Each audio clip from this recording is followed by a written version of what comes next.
No one's really. Alrighty, so you guys have heard of enzymes before, believe it or not. Do you remember where we saw enzymes by chance? Think macromolecules. Anyone? Alright, well we actually saw this with proteins. We said that enzymes are an example of proteins. They are also biological catalysts, meaning they are going to catalyze reactions. They're only found in living things. So yeah, catalyst, just something that speeds up the rate of chemical reactions.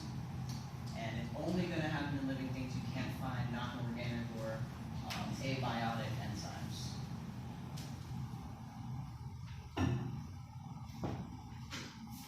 And without enzymes, reactions would slow down or not happen at all. Alright, we all got the blanks there? No? Alright.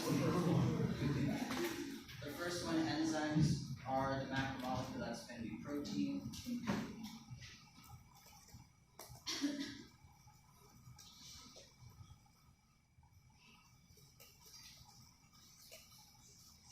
Alrighty, next slide here. So I have a little chem review for you guys.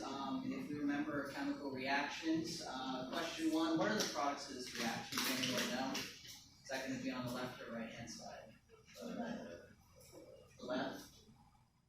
So products are going to be over here, and then reactants obviously going to be on this side. So your reactants react and make your products. So where would a catalyst go, or the enzyme in this example? Does anyone have an idea where this would go? Not reactants. Any other guesses? Anyone? All right.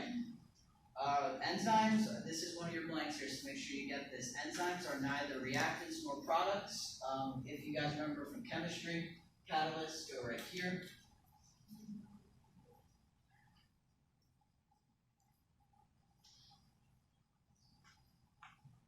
So some characteristics of enzymes. Enzymes can be used multiple times, so they're reusable. Enzymes will often end with an ase suffix, so lipase, all the other enzymes are always going to end with ase. So there's some examples: lactase, amylase, protease, lipase. And enzymes are specific to what they catalyze, so lactase breaks down lactose, for example. And then lipase, the enzyme lipase, breaks down lipids. And they're specific, so you can't have lactase breaking down lipids, and you can't have lipase breaking down lactose. If that makes sense.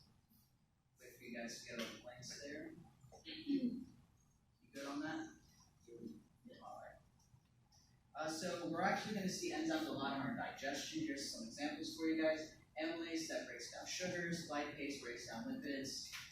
Protease breaks down proteins. Lactase, lactose. And then pepsin breaks down proteins in the stomach. You get the point here.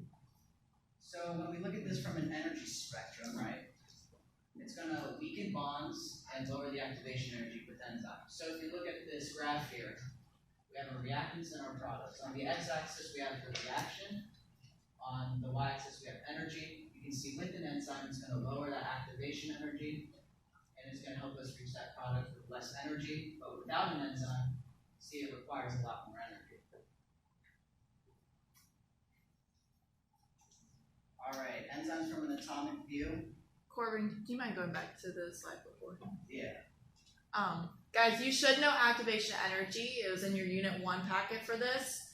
If you're not sure, maybe add a little side note, right? Activation energy is the energy needed to activate a reaction.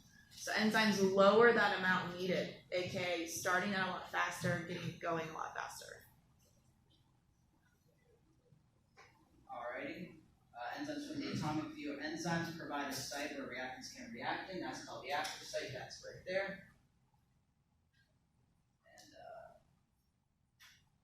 And the substrate is going to bind to that active site. As you can see here, they're complementary. Goes in there, and that's going to be the active site. So, and then because they're complementary, they're going to form that enzyme substrate complex that we have here. That's an important vocabulary term to know. Substrate goes to the activation site, creates that enzyme substrate complex.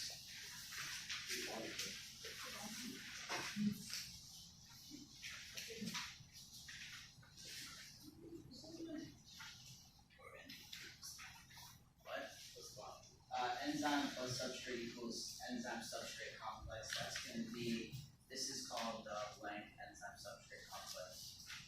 Well, the bottom on the first page. No, the Second page. Substrates. Substrates.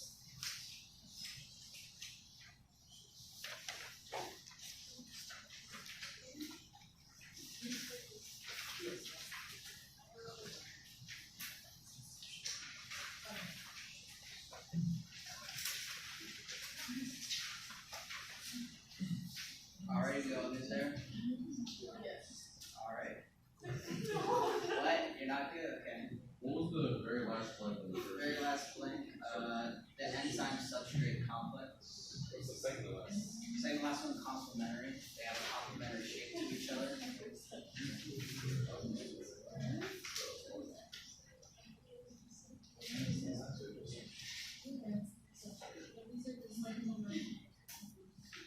Oh, are you guys talking about the first page? Yeah. Oh, okay, sorry. The last one on the first page is going to be substrates. The reactants and the enzyme catalyzed reaction are called substrates. That's what goes into the activation site. We all got that? We all got the notes for that? Okay. So hopefully the comparison that you can make is a lock and a key, right? With a key being a substrate and a lock being an enzyme, a lock and a key are complementary to each other. See, so the ridges here, they fit in. You can't fit a random key. You can't just fit any old key into that lock. It has to be that key. So they're complementary to each other. So the key would be the substrate in this example, and the lock would be the enzyme. That is a blank in your notes, I believe, yes. And I would actually write that to the side, write that little comparison then. Alrighty. You guys got that? Alright.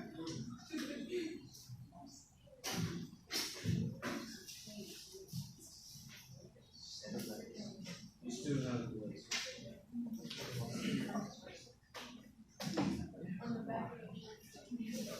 What was that? Yes, back to the first page, it's going to be under enzyme substrate complex is like a blank and a blank. So a key and a lock. Can you go back one side? Go back one. Okay. Yeah. So from the top, okay, complementary, and then they come together and form that enzyme substrate complex.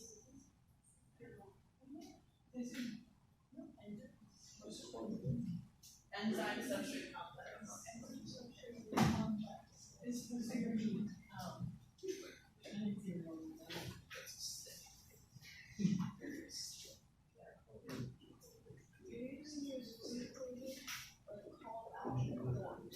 Yeah. Are we good with this one then? Yeah? Okay. Alrighty, so like I said, this is going to be the blank. The enzyme substrate complex is like a blank and a blank. Why? Again, I said the enzymes like the lock, the substrates like the key, they're complementary to each other. You can't put any little key in that lock. It also asks why. So if you guys want to write why, that would be because they are complementary. And then, Substrate specific. yeah, make sure you add this in there. If you pull that out in a Keystone exam and say they are substrate specific, you will impress those people. So there's only specific substrates that bond to, like my house key won't work for your house key, right? Your car key won't work for mine.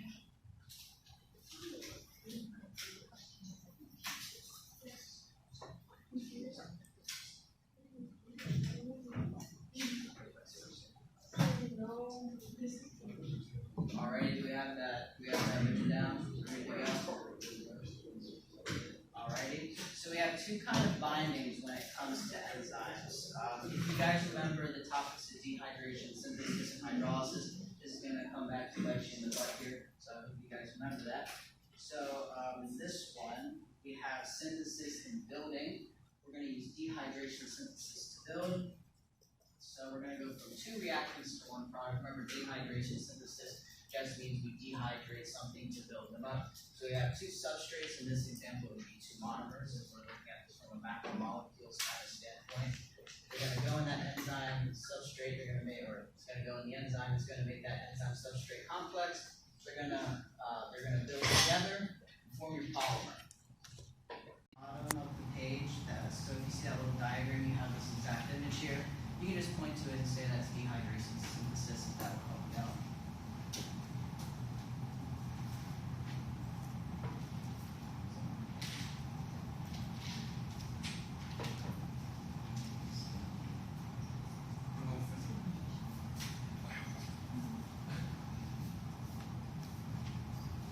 Alrighty, are we good on that? Moving on, we have the second kind of binding.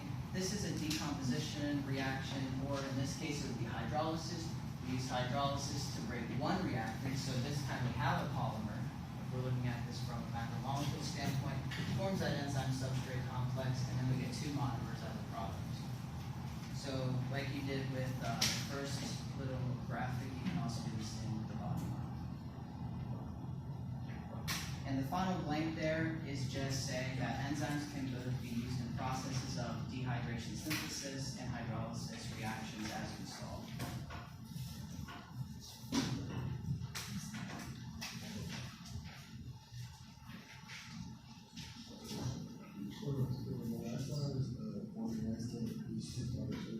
What was that? The last one on that page is going to be processes of dehydration synthesis and hydrolysis.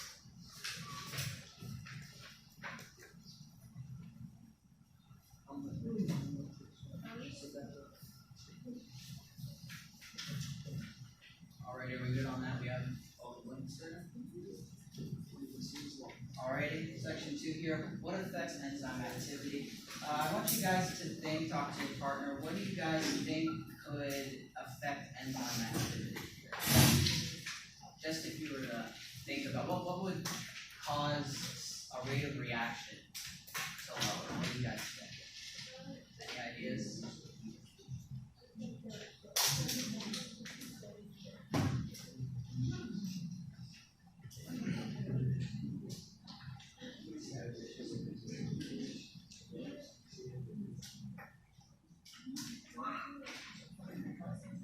You can even think environmental factors. That is going to be what we're looking at. What was the temperature? Good. Any other ones? We have temperature.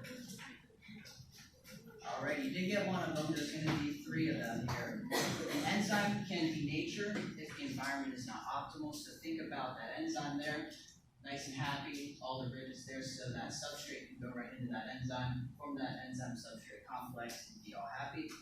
But when you have some factors, which we'll see later, it's going to denature. So that blank at the top of the next page, enzymes can become denatured when they are in an environment that is not optimal.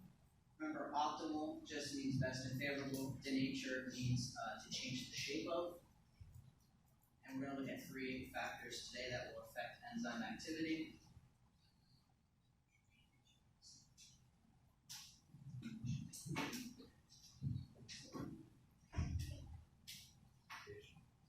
Alright, you have the blank there. Do I need to go over that? Alright, moving on. So factor 1, it would be temperature here. If the temperature is not favorable, high or low, it's going to denature that enzyme. So here I have a little graphic for you. This is a hypothetical enzyme. I don't know if the enzyme has a favorable point of 50 degrees Fahrenheit, but in this case, its optimal temperature is going to be 50 degrees. You can see the binding site. That's going to be perfect. If a triangular piece were to go in there, it would form that substrate or enzyme substrate complex. But when we go to 0 degrees, it gets a little messed up. And over here at 100, when it gets too hot, it also gets denatured. And in your packet here, you're going to see a little graph. Do you guys see that? To the right, yes. Okay. So it shows the rate of reaction. I'll write this on the board here. You guys can see.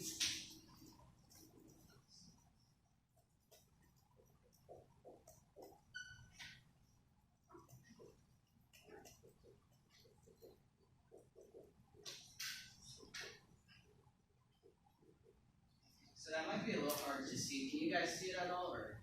Okay.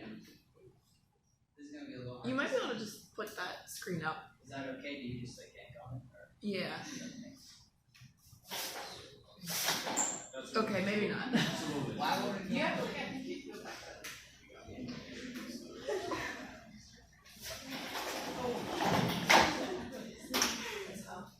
Can you guys see that a little better? Okay, so you have this little graph here, and it goes something like that. Do we all see that? Okay, where would you think the optimal temperature for this enzyme would be? This would be on your test. Yes. Tippy top, yes, tippy top. That's going to be where it's most optimal. The rate of reaction would be best up here. If you go down here, rate of reaction will not be good. That would be like a colder temperature. If we get hotter, not good either. So you guys will see that on your quizzes, just so you know. And that will be important to know.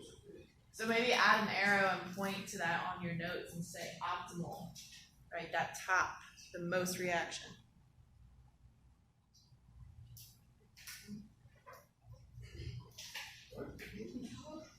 Do we have all the blanks for that? Which one are you missing? Temperature high/low temperatures.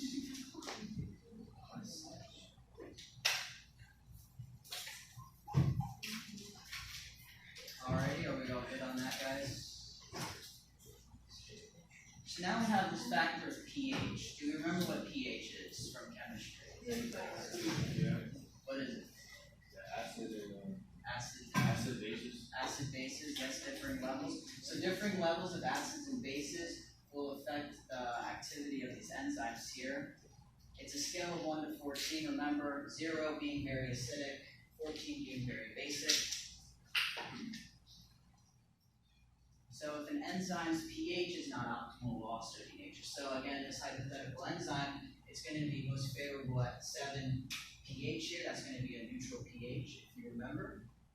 And for 0 pH, it's going to actually denature that activation site, as you can see, is going to get a little messed up. And when we go a little more basic, it will also get messed up. And again, you have another graph on the side. So take that same graph, but for pH, where would the optimal pH be for that? On the graph on this side, where do you guys think the optimal pH of that enzyme would be? Tippy top? We all agree? Tippy top.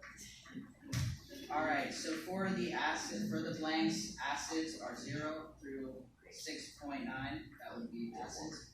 Neutral is going to be equal to 7. So a neutral pH is just 7. And then basis is 7.1 through 14. And then you have a little blank down there for an example. This would actually perfectly show amylase. Is it, Miss Jones? Sorry. Isn't amylase 7 pH, right? I don't Or know. or isn't it used in like your saliva and whatnot?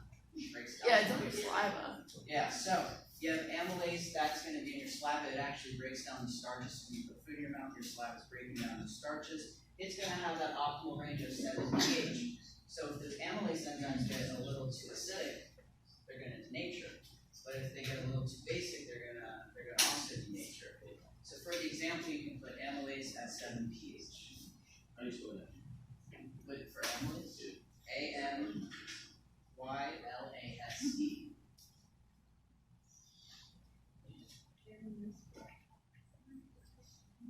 And that would be at 7 pH is its optimal range.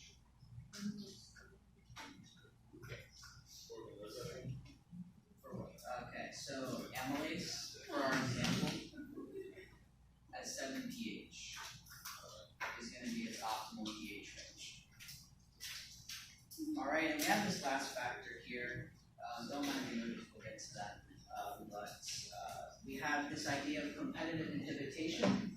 So in this example here, we have hemoglobin with oxygen and carbon. Just so you know, competitive inhibition, that's just going to be when another molecule that's not for that enzyme binds to the active site. So I believe, no, you do not have a blank for that, but you have competitive inhibition for a blank, so I would put that in there. And then we'll explain it here. Alright, so we have hemoglobin, that's your blood. That's the enzymes for your blood, right? That hemoglobin wants to carry oxygen into your bloodstream. So O2 and CO2 kind of compete in a way. So O2 is going to want to go in there, but Mr. Oxygen here steals your girl, goes in that activation site. Rose sad, Rose crying, 10 crying emojis. He's happy. So sunglasses, faces. So for your example on there, let me just get to that quick. Example, you could just say carbon monoxide poisoning. This is how carbon monoxide poisoning works here. When carbon monoxide actually goes into the hemoglobin instead of oxygen gas. Alright, are we all good on that? Alright, and there's another side to this factor called non-competitive inhibition, kind of the opposite. So it's when another molecule binds to a place other than the active site. So here we have the active site, right? O2, CO2, hemoglobin, just what we were talking about. Instead of CO2 going right there, it's going to actually go on the bottom or wherever, just not the active site. It's going to denature that enzyme. Again, O2 is very sad about that.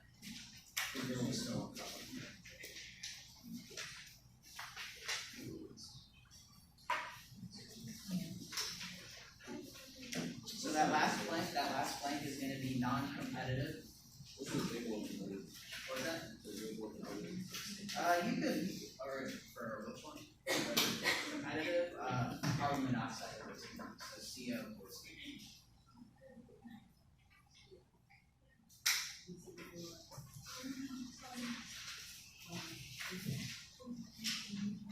Alrighty guys, I'm sure I missed some blanks here because this is my first time, so sorry if it was a little rough, but Rome wasn't built in a day, so. Did I miss any blanks? I'm happy to help you guys with all these blanks.